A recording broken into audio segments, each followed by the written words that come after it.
동남아 경제 이슈를 알기 쉽게 쏙쏙 배워보는 시간입니다. 홍기빈 글로벌 정치경제연구소장님과 함께합니다. 어서 오십시오. 네, 안녕하세요. 예, 오늘은 일본 금리 얘기부터 해보겠습니다. 네. 일본이 세월이라고 표현할게요. 17년간의 세월 동안 마이너스 금리를 유지하다가 이제 네. 금리를 올리기로 정책을 좀 선회했습니다. 어떤 네. 배경이 있습니까?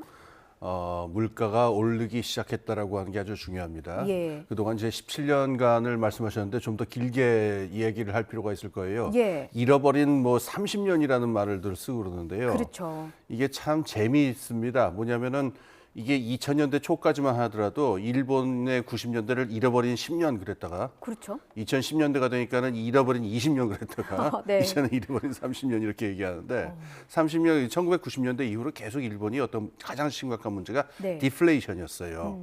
물가가 계속 떨어지니까 그 가운데서 임금도 계속 떨어집니다. 예. 임금이 떨어지니까 사람들은 물가를 소비를 하지 않고 그것 네. 때문에 다시 또 물가가 떨어지고 기업이 실적 부진을 벌여서 또 물가가 떨어지는 이 악순환이었는데 이거를 해결을 하려고 갖은 수단을 다 강구를 하다가 나온 게 17년 전에 마이너스 금리였었어요. 예. 그야말로 고육지책이죠. 세상에 그 마이너스 금리라는 게 어디 있습니까? 그러니까요. 지금은 이게 흔해졌는데 이게 제일 처음에 시행된 나라가 일본이었거든요. 그랬는데 이렇게까지 하면서 얻고자 했던 건 뭐냐면 물가를 끌어올리려고 했던 건데 네. 백약이 무효였어요. 17년간. 그렇군요. 그러다가 드디어 물가가 오르기 시작을 한 겁니다. 일본 입장에서 드디어죠. 예, 그렇습니다. 예. 그러니까 일본이 드디어 17년 만에 이 마이너스 금리를 이제 청산하겠다라고 해서 마이너스 0.1%였던 거를 0%에서 0.1%로 끌어올렸습니다. 예, 물가도 오르고 최근에 또 일본 경제를 보면 좀 경제가 살아나고 있다 이런 예. 분석도 좀 있더라고요. 그렇다면 뭔가 이제 잃어버린 30년 장기 불황의 늪에서 이제 좀 빠져나오는 중이다라고 봐도 되는 시점입니까? 청신호라고 보는 사람들도 많은데요. 예. 아직 그 힘든 부분들이 있습니다. 지금 말씀하신 대로 여러 청신호들이 있어요. 예. 우선 그 기업들 수익성이 좋아지면서 외국에서 자금이 많이 들어오고 주가가 올라가고 있습니다. 예. 그래서 일본의 주가가 이런 메커니즘으로 오르는 것은 굉장히 중요한 의미가 있기 때문에 의미 있게 볼 필요가 있고요. 그다음에 물가가 오를 뿐만 아니라 아까 말씀드릴 때 임금이 계속 떨어지는 게 문제였거든요. 네. 나중에 이제 말씀을 드리겠지만은 이 놀라운 일이 2002년 월드컵 하던 당시에 우리하고 일본하고 임금 차가 한 2배 정도 났었거든요. 예. 지금 똑같습니다. 우리 임금이 그동안 오른 것도 있지만은 예. 일본 임금은 그대로 멈춰 있었어요. 그래서 임금이 멈춰 있는 것도 중요한 문제였는데 예. 지금 임금이 조금씩 오르기 시작했다라고 하는 얘기도 들리고 있어요. 하지만은 아직 이것만으로는 그 완전히 전세가 역전됐다라고 말하기 힘들다 하는 그런 그 요소들도 있어가지고 예. 아직은 판단을 내리기 힘듭니다. 그렇군요. 조금 더 지켜봐야겠군요. 예. 우리는 물가가 너무 올라서 고민이었는데 일본은 너무 안 올라서 고민이었고 그렇습니다. 참 이렇게 가까운 나라인데 경제 상황이 이렇게 다릅니다. 우리나라와 일본 경제 상황을 비교하면 좀 차이점을 어떻게 좀 설명할 수 있을까요? 예, 그러니까 아까 지금 말씀드린 대로 우리는 지금 물가가 계속 오르고 예. 물가도 오르고 거기 임금도 계속 오르면서 쭉 이렇게 지난 한 20년간의 문제였어요. 20년간의 양상이었었어요. 예, 예. 그 과정이 이제 긍정적인 부분도 굉장히 있습니다만은 그 과정에서 실질 임금의 격차가 이제 임금이 높은 부분이랑 낮은 부분이랑 격차가 심해졌죠. 예. 일본은 격차가 높지는 않은데 임금이 계속 멈춰 있고 아까 말한 대로 물가가 계속 떨어졌거든요. 예. 근데 지금 전세가 역전됐느냐라고 말하기에 조금 애매한 게 임금이 아직도 뜻한 대로 오르지 않고 있습니다. 약간 오르긴 올랐는데 지금 물가가 오르고 있잖아요. 예. 그러니까 물가 인상률을 못 따라잡고 있는 거예요, 임금이. 그래갖고 오히려 실질 임금은 하락하고 있는 기조가 나타나니까 소비가 아직 살아난다라고 말하기가 힘든 겁니다. 그러면 소장님, 예. 일본의 임금 추이를 보고 예. 실질 임금이 상승한다라는 시그널이 나오면 거기서는 추세가 완전히 이제 돌아섰다라고 볼 수 있는 그렇죠. 그 거기가 되는 굉장히 겁니까? 중요한 점입니다. 아, 그래서 일본 정부도 가장 역점을 두고 있는 게 예. 실질 임금을 상승시켜야 한다. 어. 그래서 이번 봄에 이제 그 단체 협상이 벌어지잖아요. 예. 이때 정부에서 나서 가지고 우리하고 가장 크게 다른 양상인데 예. 경영자 측이나 노동자 측이나 임금을 반드시 이번에는 인상시키라고 강력하게 유도를 하고 있습니다. 이게 우리나라하고는 크게 다른 점이죠. 그 저희 막 이렇게 쓰는 시쳇말로 표현 중에 딴 나라 얘기다 이런 말이 좀 있잖아요. 정말 다른 나라 얘기네요.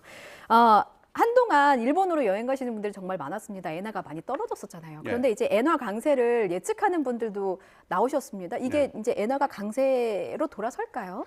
여러 예측이 있습니다만, 예. 그리고 저는 뭐 예측은 조심스럽습니다만은 예. 좀 부정적인 요인을 좀 말씀을 드리겠습니다. 네.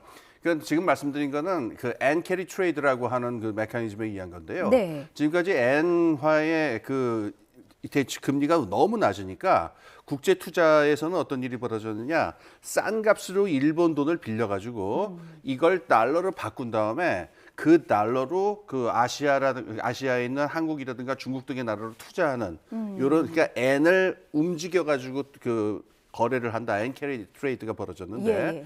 지금 금리 차이가 줄어드니까 이렇게 하면은 이거를 엔을 굳이 달러로 바꿀 요인이 사라지니까 들어갔던 돈들이 빠져나올 것이다라는 것도 있고, 예. 지금까지 이런 일이 벌어져 가지고 달러는 높게 유지되고 엔은 낮게 유지가 된 건데 이제 그 차이가 들지 않겠느냐. 그쵸. 이런 논리의 그 어떤 그 예측입니다. 예. 저는 근데 꼭 그렇게만 볼 수는 없다고 생각을 하는 게, 예. 요번에 일본 중앙은행도 그렇고 많은 전문가들이 분명히 선을 그은 게 있어요. 예.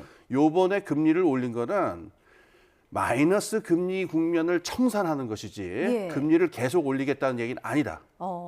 아까 말씀드렸듯이 일본이 아직 실질 임금이 상승을 한 게 아니기 때문에 네. 경제가 확실하게 살아났다든가 또는 경제가 뭐 노동시장에 어떤 과열이 벌어진다든가 이런 얘기를 할 수 있는 상황이 전혀 아니기 때문에 일본은행에서는 굉장히 명확하게 앞으로도 금리를 계속 올리는 그런 일을 하려고 하는 것은 아니다라고 하는 입장을 강하게 얘기하고 있어요. 그래서 요번에 마이너스 금리 청산이 예. 과연 그 엔 캐리 트레이드 청산까지 이어져서 엔화의 재평가까지 벌어질 거냐, 이거는 조금 먼 얘기라고 볼 수 있겠어요. 아, 그렇군요. 일각에서는 만약에 그렇게 된다면 이제 시장 불확실성이 커지게 되고, 그렇다면 우리 기업들 중에도 이제 명암이 엇갈릴 것이다라는 전망이 나오기도 했는데 예. 아직까지는 그런 우려를 할 필요는 없다. 그러니까 금리하고 환율이라고 하는 문제를 예. 이게 그렇게 긴밀하지가 않아요. 왜냐하면 중간에 다른 인과관계가 너무나 많기 때문에 그러니까 너무 그 과대하게 걱정을 하거나 직접적인 논리를 만드는 거는 조금 피할 필요가 있지 않은가 싶어요. 그렇군요. 아까 임금 말씀하셨잖아요. 최근 기사 보니까 이런 내용이 있었습니다. 2022년 기준으로 한국 직장인의 평균 월급이 일본 직장인을 넘어섰고, 특히나 이제 대기업에 다니는 분들의 평균 연봉에서 큰 차이가 났다고 합니다. 네. 이게 그 금리 격차는 이제 소장님께서 설명을 해주셨는데, 그러면 우리나라의 임금이 좀 많이 높은 건가요? 다른 선진국과 비교해서 좀 어느 수준인가요?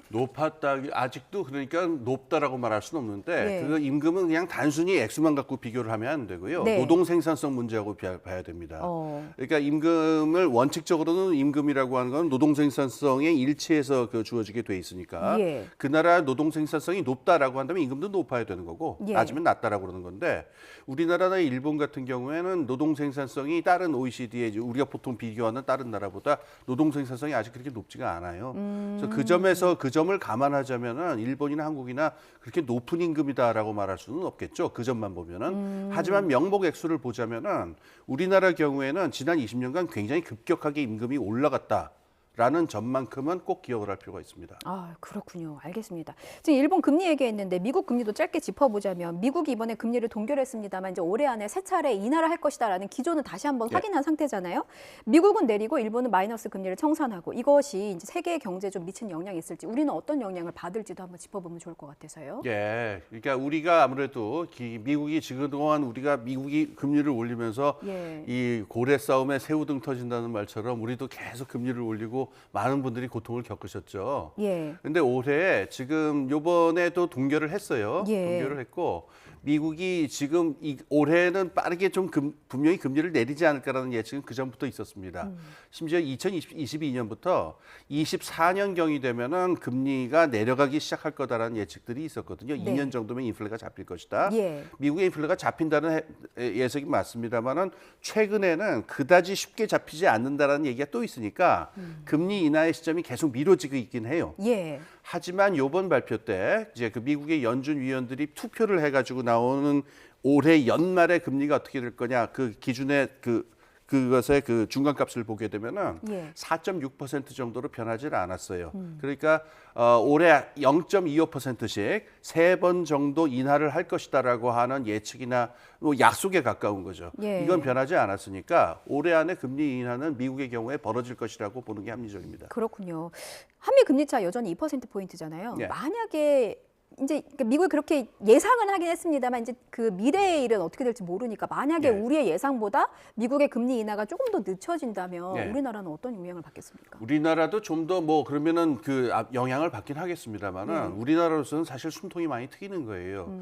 지금 우리나라가 안고 있는 문제는 부동산 PF 문제라든가 예. 이 고금리 때문에 벌어지는 여러 가지 문제가 있는데 예. 이 문제를 갖다가 하기 위한 시점이 어쨌든 올해 안에 미국에서 금리를 인하한다는 게 주어지게 되면은 예. 우리나라 은행도 그 중앙은행도 어느 정도의 재량을 가지고 발휘해 볼 수 있는 여지가 있을 겁니다. 알겠습니다. 자, 다음 주제로 넘어가서요. 반도체 얘기 끝으로 좀 해보겠습니다. 뭐 우리나라도 그렇고 전 세계가 반도체 시장에 굉장히 집중하고 있는 상황인데 예. 바이든 대통령이 돈을 쏟아붓더라고요. 예. 반도체 업체 인텔에 역대 최대 규모입니다. 26조 원을 쏟아붓기로 했습니다. 이건 예. 어떤 배경이 있는 걸까요? 예, 먼저 그 반도체 및 과학법이라고 하는 게 있는데요. 예. 이 법이 그 바이든의 최대 치적이라고 얘기를 합니다. 5년 동안 물경 80조 원 정도를 반도체 산업에다가 투자하겠다. 이게 정부가 돈을 투자가 아니죠. 그러니까 예. 지출하겠다라고 하는 건데 거기에 여러 가지 항목이 있습니다만은 기업에게 직접적으로 돈을 꽂아주는 이 보조금 부분이 있습니다. 예. 이 보조금 부분에서 지금까지 나온 어떤 정부 보조금 중에 가장 파격적인 액수인데 지금 12조 원, 11조 원 이렇게 달하는 액수를 인텔에다가 직접 보조금으로 꽂아주겠다는 겁니다. 오. 아까 말씀하신 액수는 이거보다 더 큰데요. 예. 나머지 부분은 정부가 이리 직접 보조금을 꽂아줄 뿐만 아니라 연방 정부 차원에서 대출까지 주겠다. 그 대출 액수까지 합한 돈이에요. 예. 그 돈까지 합하면 아까 말한 그 엄청난 액수가 되는 것 맞죠? 예. 다시 말해서 역대 최대의 그 보조금 정책을 통해서 2030년까지 미국이 명실상부한 반도체 최대 강국이 되겠다라고 하는 의지를 실천에 옮기기 시작한 겁니다. 현재 미국 반도체 생산량을 보니까 10% 미만이라고 하는데 6년 뒤인 2030년까지 25% 목표치를 내세웠습니다. 예. 그러니까 그만큼 원하는 게 있으니까 돈을 쏟아붓는 거잖아요. 그렇습니다. 가능할까요? 가능하고 말고의 문제가 아닙니다. 그런가요? 이거는 가능 안 하면은 예. 하게 만들어야 되는 문제인데 안 하면 큰일 나는 상황이군요. 그렇습니다. 미국으로서는 지금 중국과의 경쟁에서 예. 무기 경쟁 그러니까 어떤 군사력의 경쟁에 못지않게 혹은 더 이상 더 중요한 게 이 반도체 경쟁이거든요. 예. 반드시 달성해야 할 목표입니다. 최근에 어떤 그 인기 있는 전쟁 드라마에 보니까 패배는 이야기하지 말라. 반드시 승리할 것이다. 자꾸 이런 대사가 나오던데. 예. 뭐 내 사전에 패배란 없다. 예. 그런 지금 거죠. 그렇게 강력하게 해야 되는 절박한 상황이라고 볼 수 있어요. 그렇군요.